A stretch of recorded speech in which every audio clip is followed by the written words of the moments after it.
Been going on. In Vienna, the United Nations nuclear watchdog says 4 nuclear power plants closest to the Japanese earthquake have been safely shut down, confirming what the Japanese government spokesman was saying. In the Pacific, Guam, the island of Guam, the scene of famous battles in World War II, is on a tsunami alert, where the beaches have been cleared, according to an official there.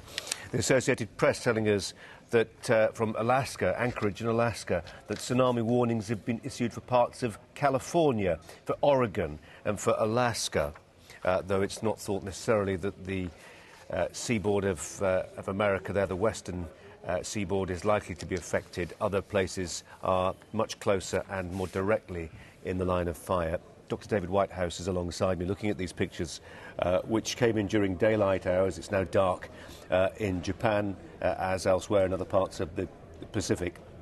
At the scale of this thing we've been discussing, it's record-breaking in the grimmest of ways. It is. This is the largest earthquake ever in recorded history to strike Japan. Struck off the coast, and therefore its effect is going to be more widespread than if it struck the land area of Japan. It's absolutely devastating. Of course, we had a couple of years ago the Indian Ocean earthquake, which is number 3. But really, you have to go back to the early 60s when the 2 largest earthquakes recorded occurred in Alaska and in Chile. So this is historic. The description by the US Geological Survey as this as a mega earthquake, and it was obvious from the very beginning the strength of the signals that were received all around the world suggests that this is a major event.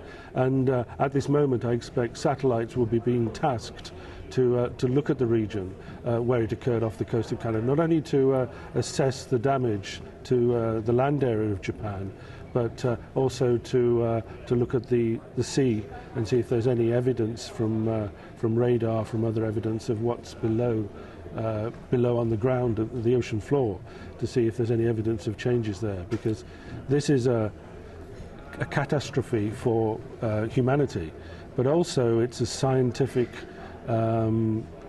opportunity to study what happens when great forces are released. Let me just press you on that point, because we know that a lot of brain power has been expended in predicting tsunamis. Do we have any chance of predicting earthquakes like this one? Not really. There have been many studies tried to predict earthquakes, and they've all been unsatisfactory. Nobody's come up with the technique to do so.